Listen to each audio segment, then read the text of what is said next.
Hello, everybody. I'm Paul Ryden. I hate to sound old, but when I hear really young people whine about how life has dealt them a raw deal, I can't help but thinking of my parents' generation that went through the Depression of the 30s, World War II in the 40s, Korea and the Cold War in the 50s, Vietnam in the 60s, and on it goes. With us today is a survivor of those days, Charles Conn, who has wisely written down his life story in a book called A Burning Desire to Fly. Born in 1926, Charles just turned 100 a few weeks ago. So, first of all, happy birthday, Mr. Conn. Thank you very much. I appreciate that. I imagine there are a lot of people who are probably saying, okay, what's the secret? That's probably the question you get asked most often is, what's the secret of, staying, Yeah. getting to be 100? Well, I always tell them I breathe and I move. You stay on this side of the grass and you keep Right. breathing. But Yeah. you're working out 3 times a week at the gym, right? Yeah. I do 2 hour sessions 3 times a week. Yeah. Good grief. Well, you're in such good shape that you don't look like the kind of person where people would come to you and go, "All right, Mr. Cohn." Oh, and talk to you like you're a child. Yeah. You look like you're 80 years old. I'm telling you, that's amazing. Well, your Well, book is an autobiography from birth to the present day. What inspired you to write the book?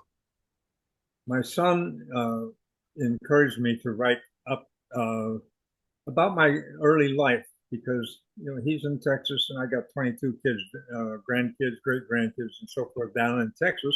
Hmm. And they live an entirely livelihood different than I did. And Sure. they wouldn't, you can't really explain sometimes what it's like being born out in a country and no gas, no electricity, no nothing. And so Hmm. he wanted me to write up some things. And I got about 20 installments. I called them installments, Hmm. and then I said, you know what? I might as well write a book. Yeah. There you and go. I've never written a book. Why am I not? That's right. And I'm a numbers person. Uh-huh. All my life, I do numbers, and so writing a book is totally out of my, vis, out of me. And Yeah. it's not something I would normally do, but anyway, I started writing it, and so it's not one of those polished books, I guess, like some polished authors, but I managed to get through it. Well, and the thing is, it's so valuable for the people who you leave behind. Just this morning, I was scrounging around here in the basement, and I found the reminiscence from my grandmother, and I saw my a picture of my great grandfather. I've never seen it before, and her whole life story is in there and pictures. I mean, it's so valuable to have that. Yeah. It's gonna be great for your kids and grandkids. Yeah, they seem to like it. They've heard things, they've read things that they didn't know about before because it's not normal conversation about what does your granddad do or great granddad do. It's not normal. But anyway, this gives them an opportunity to look at it, read it, and read it again if they want to. Yeah. Well, I think more people should, you know, s- look into the past of older people and to seek the wisdom that they can get. The world that our youth seems like a million years away. The world of your youth seems like a million years away from where we are today. Your dad worked on a farm. You raised a family on $800 a year. The newest car you owned was 10 years old and cost 35 bucks. And your dad never had a bank account, only used cash, and was never in debt. Wow. What That's was the not most? today, is That it? is not today. So, did you feel like, you hear so many people say, oh, we were poor, but we didn't really know it. Well, did you know it at the time, how rural and how out there you were? No, not really, because it was by the time I started recognizing things, the Great Depression was on. And so we were like everybody else. We were all in the same boat out in the country. Uh, the town was 2 miles away, and people there had electricity. I knew that. That's Mm. where my one-room schoolhouse was. But I don't know. We just looked like we were normal people and Yeah. struggling along. And there were struggles during that depression. Well, now I think that we could. during the depression, you were going through a one-room schoolhouse with kindergarten through 12th Eighth grade, grade. eighth grade through eighth grade. What was that like? Well, there was 27 kids at the maximum enrollment, Yeah. and we it was a family affair, and like when we had special holidays, Valentine's Day was a big one, Christmas naturally, and Thanksgiving, and the parents would get involved, building like my dad would build log cabins for Thanksgiving, and each when it came time for the presentation, we always did a play. All the kids got together. Yeah. The whole town showed up for a good production, and it was just a good family affair. Well, We knew everybody, and everybody knew us. And I always think about when you see a car going along a road, the dusty old roads that we had, and the dust would fly. The people would get on the phone. Hey, somebody's coming. Who do you know? Who's coming to visit you? well, speaking of phones, now if I want to know anything or if I want to get instant news, I can get it off my phone. What was it like getting news back in the day, whether it was, political news or presidential news or big events happening around the country? What was that like for living out in the sticks like that? Well, we had a newspaper that came a day after it was published. And that was delivered by our mailman in his horse and buggy. Wow.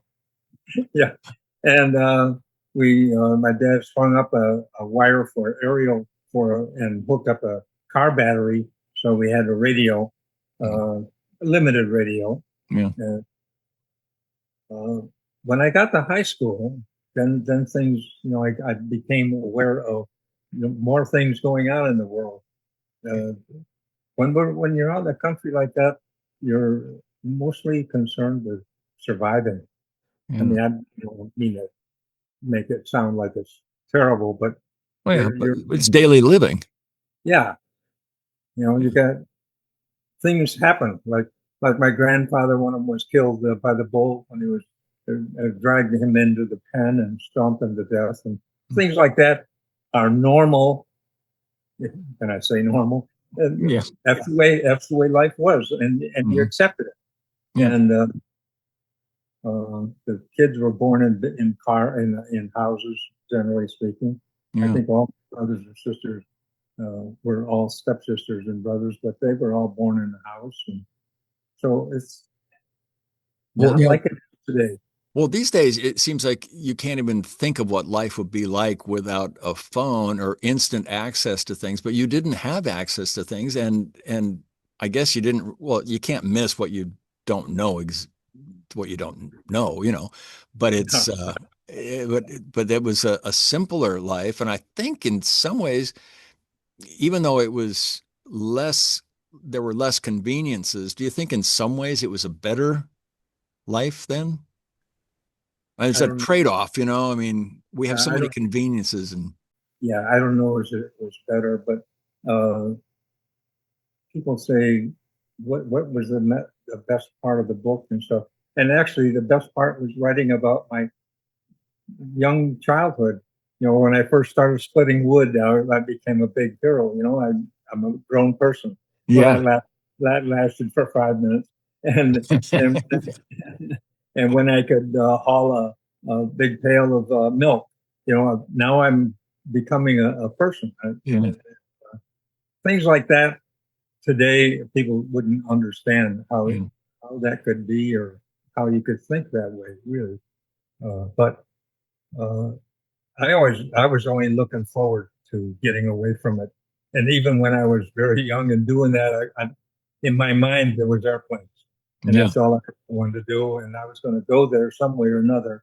Mhm. So I existed and did what had to be done, Well, and, and we felt good about it. As you were growing up and doing things that adults did, it made you feel good. yeah.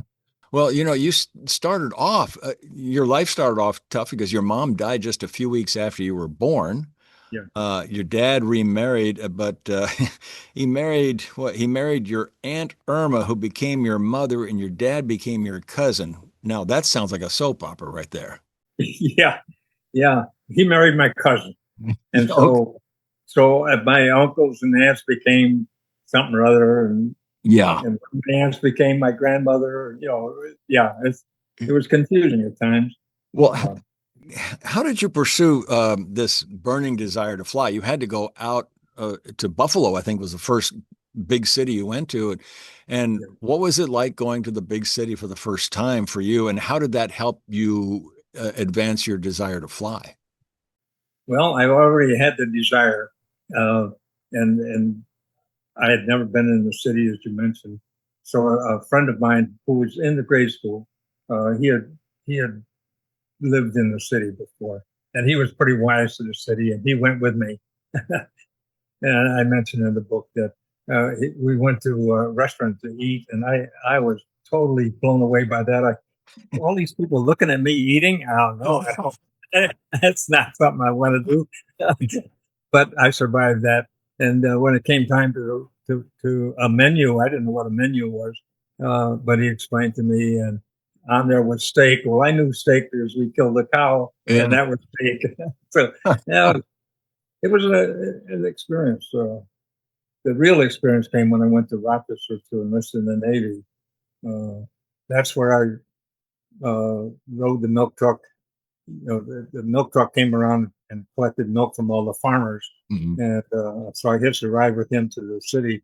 And it turns out that the officer procurement office for the Navy was a few blocks away from the dairy that we went to. And when I got there, I was really dumbfounded. I looked at all these buildings, and I can see this hayseed, looking up. Oh wow! Yeah, right. Right. And when I went in the building, then I saw these people all dressed up and some in uniform, and being a very shy person, I thought this is not for me. So I turned around and was on my way out. I stopped at the men's room, and a lieutenant, Navy lieutenant, came in there and asked me how things were going. I said, "Oh, they're going okay." And he says, how far have you gone along?" And I said, "Well, I really haven't started yet." And so he took me back and started me on the thing, and that started my career. Yeah. Because it turns out that at the end of the day, the last person I interviewed with was him. He was a psychologist, and he Oh, wrote "A Burning Desire to Fly." there you go. He little did he know he was giving a title to your book someday. Right, and that phrase carried me through all of my physicals because Mhm. I had hay fever, which is an automatic disqualification. Hmm. Uh, and my faith, I knew that God was going to take care of me. He was going to carry me along all the way Absolutely. through. Yeah. Yeah, so it was Well, no, yeah, desire of life. you got into the Navy in 1944. Where has your career gone from 1944 to the till your retirement? What were you doing all that time? What were you as a career? Well, I was in Navy pilot training during the World War II, Hmm. and then I flew in the Pacific flying seaplanes. And when they told me I was going to fly seaplanes, I said, "Keep your damn wings. I don't want to fly seaplanes." But anyway, the guy gave me very sage advice. He said, "Do whatever you do, best you can do in whatever job you got." And he said, "Things will work out for you." And so anyway, I had quite a few experiences with the PBM seaplane in the Pacific. When we came home, my roommate, and he and I had flown together quite a bit. My whole crew and him were killed uh, Oh. in a crash on takeoff. And so it ended up, I took his body home to Milwaukee. And we had planned on driving together. His dad was a manager of a Chevrolet dealership, and he had a brand new Chartreuse Chevrolet convertible for him and everything. And of course, it turns out that I took his body home instead of him. And I was on Wow. my way to Buffalo. Anyway, I probably got off track. No, I was just fascinated by your whole career. So when did you finally retire? I retired in '73, 52 years ago. But I retired from the Air Force on Friday and started working at AAA on Monday. So, Doing what? so I headed up the technology because I got the first degree in computer science at Texas A&M, Okay. and so I had my final years in the Air Force were uh, as technology director and so forth. And And yeah, yeah, that's something at the near the end of your working life, you're working with something that hadn't even been invented when you were born. right, yeah. And computers weren't in existence when I started at A&M. You know, Yeah. we had punch cards, and the memory was 1K total. There was Hey, no such believe, inputs. The only yeah, input was the punch card, and the output was punch card. hey, even I remember punch cards, 1970, early 70s in college. And then I thought I was so lost. I think I had the PA end up doing it for me. I said, I have no idea what you're doing. That was beyond Yeah. me. Hey, listen, what I should always ask somebody who's your age, what do you think since 1926, what has been the greatest invention in your time? Well, the computer actually was already invented.